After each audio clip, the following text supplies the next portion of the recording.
আসসালামু আলাইকুম সুপ্রিয় শিক্ষার্থী বন্ধুরা, আশা করি তোমরা সবাই ভালো আছো। আজকে আমরা কথা বলবো সাস্টের ভর্তি বিজ্ঞপ্তি নিয়ে এবং এ টু জেড সাস্টের কোন ইউনিটে মানে কিভাবে কি রকম প্রশ্ন আসবে, বি ইউনিটের প্রশ্ন কি হবে, এ ইউনিটের প্রশ্ন কি হবে, আহ, এই বিষয়ে আজকে আমরা কথা বলবো। তো তোমরা ইতিমধ্যে জেনে গেছো সাস্ট কিন্তু গুচ্ছ থেকে বের হয়ে গেছে এবং সাস্ট কিন্তু তারা তাদের ওয়েবসাইটে কিন্তু তারা তাদের ভর্তি বিজ্ঞপ্তি প্রকাশ করেছে, ঠিক আছে। তো তারা কিন্তু তোমার ইতিমধ্যেই তারা তাদের যে ভর্তি বিজ্ঞপ্তি প্রকাশ করেছে সেখানে বলছে যে তারা তারা কিন্তু 5ই জানুয়ারি, ঠিক আছে, এই 5ই জানুয়ারি থেকে কিন্তু সাস্টের যে সাস্টের আবেদন কিন্তু 5ই জানুয়ারি থেকে শুরু হবে, ঠিক আছে। তো 5ই জানুয়ারি থেকে শুরু হয়ে সাস্টের আবেদন কিন্তু চলবে তোমার হচ্ছে 25শে জানুয়ারি পর্যন্ত। 5ই জানুয়ারি থেকে 25শে জানুয়ারি সাস্টের প্রাথমিক যে আবেদন বা আবেদনটি চলবে এবং সাস্টের যে নিজস্ব ওয়েবসাইট রয়েছে সেই নিজস্ব ওয়েবসাইটে কিন্তু গিয়ে কিন্তু তোমাদের সেই ভর্তি তোমার হচ্ছে প্রাথমিক যে আবেদন সিলেকশন প্রক্রিয়া তোমাদের সম্পন্ন করতে হবে, ঠিক আছে। এবং সাস্ট এবার তাদের পরীক্ষা দেওয়ার জন্য যে বিষয়টি বলতেছে যে সাস্টের পরীক্ষা কিন্তু গুচ্ছের আগে যে গত 2-3 বছর পরীক্ষা হতো, 2-3 বছর আগে তখন কিন্তু সাস্টের নিজস্ব ক্যাম্পাসে গিয়ে পরীক্ষা দেওয়া হতো, কিন্তু এবার ডিইউর মতো তারা তাদের পরীক্ষার কেন্দ্রগুলো তারা বলতেছে যে আরইউ, ঠিক আছে, রাজশাহী বিশ্ববিদ্যালয় বা রাজশাহী অঞ্চলের ডিইউ, সিইউ এবং সাস্ট অঞ্চলে বা তার বিভাগীয় অঞ্চলে কিন্তু এবার পরীক্ষাগুলো রাখবে, ঠিক আছে। তো ঢাকা বিশ্ববিদ্যালয়, রাজশাহী বিশ্ববিদ্যালয়, চিটাগাং বিশ্ববিদ্যালয় এবং সাস্টের নিজস্ব ক্যাম্পাস তো রাখবে এবং তারা রাখবে তার বিভাগীয় শহরগুলোতে, ঠিক আছে। এবং আবেদনের যোগ্যতা ভাইয়া তোমাদের প্রথমে বলেছি যে আবেদনের যোগ্যতা কিন্তু তোমাদের 2021 এবং 2022 যারা এসএসসি পরীক্ষা দিয়েছো এবং 2000 এইচএসসি পরীক্ষা যারা দিয়েছো 2023 এবং 24 তারা কিন্তু সাস্টে আবেদন করতে পারবে, ঠিক আছে। তো আবেদন করতে পারবা। তো তার আগে বলে রাখা ভালো, এখনো যারা ভাইয়া চ্যানেলটি সাবস্ক্রাইব করোনি, এডুকেশন উইথ সাগর সেই চ্যানেলটি সাবস্ক্রাইব করে আমাদের পাশেই থাকো এবং ভর্তি বিজ্ঞপ্তি যে কোনো আপডেট সবার আগে পেতে আমাদের হচ্ছে কি তোমার নোটিফিকেশনটি অন করে রাখো, ঠিক আছে।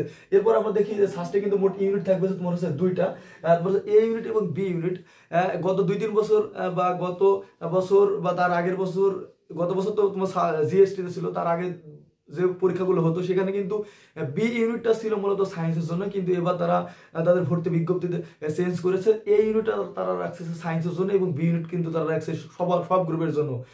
মানবিক, ব্যবসা শিক্ষা এবং বিজ্ঞান বিভাগের শিক্ষার্থীরা বি ইউনিটে পরীক্ষা দিতে পারবে এবং এ ইউনিটে পরীক্ষা দিতে পারবে শুধুমাত্র বিজ্ঞান বিভাগের শিক্ষার্থীরা।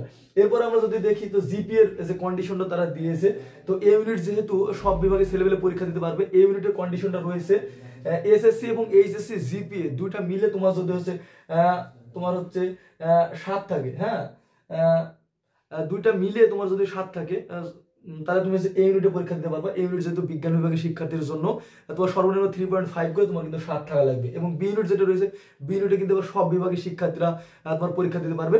তো বি ইউনিটের তোমার হচ্ছে রিকোয়ারমেন্ট রয়েছে 3 করে তোমার হচ্ছে 6.5 যদি তোমার থাকে তুমি কিন্তু বি ইউনিটে ফর্ম তুলতে পারবা, ঠিক আছে। এবং ভর্তির পরীক্ষাটা কিভাবে অনুষ্ঠিত হবে, ভর্তি সাস্টে মোট 70 মার্কের এমসিকিউ পরীক্ষাটি হবে। এমসিকিউ সময় থাকবে তোমার হচ্ছে কিন্তু 90 মিনিট ভাইয়া। অন্যান্য বিশ্ববিদ্যালয় জিএসটিতে কিন্তু তোমার হচ্ছে 1 ঘন্টায় বা 60 মিনিট তোমার হচ্ছে 100টি এমসিকিউ করতে হয়, কিন্তু সাস্টের প্রশ্ন কেমন হবে তাহলে বোঝো তোমরা। সাস্টে কিন্তু সময় থাকবে তোমার হচ্ছে 90 মিনিট, ঠিক আছে। 90 মিনিটে তোমার কিন্তু হচ্ছে তোমার 70টা এমসিকিউ তোমার কাছে দাগাতে হবে 90 মিনিটে। এবং তোমার হচ্ছে যে বাকি যে 30 থাকে, জিপিএ যে 30 থাকে তোমার এসএসসি এবং এইচএসসি যে জিপিএ থাকবে, এসএসসি থেকে নিবে তার হচ্ছে 10 এবং তোমার এইচএসসি যে জিপিএ রয়েছে এইচএসসি জিপিএ থেকে দিবে তোমার হচ্ছে 20, ঠিক আছে। এবং নেগেটিভ, তুমি যদি সাস্টে নেগেটিভ মানে প্রশ্ন ভুল করো তাহলে তোমার প্রত্যেকটা নেগেটিভ মার্কের প্রত্যেকটা ভুলের জন্য তোমার কিন্তু হচ্ছে তোমার কত তোমার হচ্ছে 0.20 করে তোমার কিন্তু হচ্ছে নেগেটিভ মার্ক তোমার হচ্ছে কাটা যাবে, ঠিক আছে। তো এই হলো সাস্টের ভর্তি পরীক্ষা।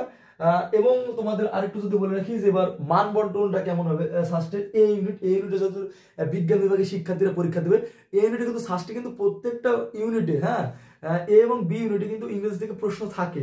তো দেখি আমরা এই ইউনিট যত বিজ্ঞান বিভাগের শিক্ষার্থীরা পরীক্ষা দেবে, এই ইউনিট তোমার হচ্ছে বিজ্ঞান বিভাগের শিক্ষার্থীরা এই ইউনিটে দুইটা ইউনিট রয়েছে A1 এবং A2, A এবং A1, ঠিক আছে। তো তোমরা জানো যে A2 A1 হচ্ছে কিন্তু এখানে এসে আর্কিটেকচার সাবজেক্ট রয়েছে, আর্কিটেকচার আর্কিটেকচার যে সাবজেক্ট রয়েছে সেই সাবজেক্ট কিন্তু তোমার A1 এ রয়েছে এবং এখানে কিন্তু আর্কিটেকচারে 30টা সিট রয়েছে, আর্কিটেকচার কিন্তু 30টা সিট রয়েছে। তো এবং এই ইউনিটে কিন্তু মোট সিটের পরিমাণ হচ্ছে তোমার কত, এই ইউনিটে কিন্তু মোট 1000 প্লাস সিট রয়েছে, ঠিক আছে। তোমার এই ইউনিটে কিন্তু 1000 প্লাস সিট রয়েছে এবং এবং A1 এ কিন্তু তোমার রয়েছে 30টা সিট।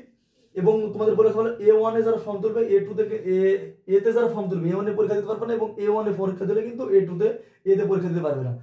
তো বিষয় হচ্ছে কি যে তো এখানে পরীক্ষা প্রশ্নটা কেমন হবে, তোমার হচ্ছে এতে থেকে পদার্থ রসায়ন গণিত এবং ইংরেজি থেকে প্রশ্ন থাকবে। পদার্থ রসায়ন এবং গণিত থেকে থাকবে তোমার 20 করে তোমার হচ্ছে 60 এবং হচ্ছে ইংরেজি থেকে থাকবে কিন্তু হচ্ছে তোমার 10 মার্ক। এবং A1 এ সেম একই রিকোয়ারমেন্ট একই, তোমার হচ্ছে 70টি এমসিকিউ হবে কিন্তু আলাদা তোমার হচ্ছে ড্রয়িং হবে 30 মার্কের এবং এই ড্রয়িং এর জন্য আলাদা 1 ঘন্টা সময় দেওয়া থাকবে, ঠিক আছে ভাইয়া। তো এই ড্রয়িং এর জন্য কিন্তু আলাদা 1 ঘন্টা সময় দেবে। তাহলে A1 এ কিন্তু সময় হচ্ছে পরীক্ষার 2 ঘন্টা 30 মিনিট এবং এতে কিন্তু সময় দেবে তোমার হচ্ছে 1 ঘন্টা 30 মিনিট, যেহেতু A1 এ আলাদা করে ড্রয়িং রয়েছে, ঠিক আছে। এবং বিতে আমরা কি বললাম, বিতে সবাই পরীক্ষা দিতে পারবে, সায়েন্স আর্টস এবং কমার্সের ছেলে পেলে। তো বিতে শুধু মানবিক থেকে আমরা দেখি, মানবিকের জন্য বাংলা থেকে কিন্তু আসবে হচ্ছে প্রশ্ন তোমার থাকবে হচ্ছে 10টি, ইংরেজি থেকে থাকবে প্রশ্ন হচ্ছে 20টি এমসিকিউ এবং মৌলিক জিকে, ঠিক আছে। মৌলিক জিকে আমাদের ইন্টারমিডিয়েটের যে অর্থনীতি, ভূগোল, পৌরনীতি, সমাজবিজ্ঞান এগুলো রয়েছে, এগুলো থেকে কিন্তু থাকবে তোমার 30 এবং গণিত ফার্স্টে গণিত অবশ্যই থাকবে, গণিত কিন্তু থাকবে তোমার হচ্ছে 10 মার্কের, ঠিক আছে। তো ভয় পাওয়ার কোনো কারণ নেই, এই 10 মার্কের গণিত কিন্তু তোমার হচ্ছে এইচএসসি লেভেলে থাকবে না, তোমার হচ্ছে মাধ্যমিক লেভেলে তোমরা যে গণিত করেছো সেই গণিতই থাকবে, ঠিক আছে। এবার বিজ্ঞান বিভাগের শিক্ষার্থীদের জন্য থাকবে ইংরেজি থাকবে 20, বাংলা থাকবে হচ্ছে 10, পদার্থ রসায়ন 10 থাকবে এবং জীব এবং হচ্ছে তোমার হচ্ছে গণিত, বায়োলজি এবং হচ্ছে তোমার ম্যাথ থেকে কিন্তু থাকবে যে কোনো একটা অ্যান্সার করতে হবে 10 মার্ক এবং সাধারণ জ্ঞান কিন্তু থাকবে তোমার হচ্ছে 10 মার্ক। এবং ব্যবসা শিক্ষার জন্য রয়েছে, আমরা দেখলাম যে বি ইউনিটের কিন্তু তোমার হচ্ছে আন্তর্জাতিক এবং বাংলাদেশ পার্ট নাই, খালি হচ্ছে মৌলিক জিকে রয়েছে। কিন্তু ব্যবসা শিক্ষার জন্য তোমার হচ্ছে ইংরেজি থাকবে হচ্ছে 20, ইংরেজি থাকবে হচ্ছে 20, বাংলা থাকবে হচ্ছে 10, 30, ইংরেজি 20, বাংলা 10, 30 এবং হিসাব বিজ্ঞান এবং ব্যবসায়ী সংগঠন এখান থেকে এবং বাংলাদেশ এবং আন্তর্জাতিক যে সাধারণ জ্ঞানটি রয়েছে এখান থেকে কিন্তু মোট থাকবে হচ্ছে 30 এবং তোমার হচ্ছে মাধ্যমিক গণিত থেকে থাকবে হচ্ছে তোমার হচ্ছে 10, ঠিক আছে। তো এই হলো ষষ্ঠের ভর্তি বিজ্ঞপ্তি। তো তোমাদের যদি কোনো প্রশ্ন থাকে অবশ্যই তোমরা আমাদের কমেন্টে জানাবে এবং এডুকেশন উইথ সাগর চ্যানেলটি অবশ্যই তোমরা সাবস্ক্রাইব করো। ধন্যবাদ সবাইকে, আসসালামু আলাইকুম।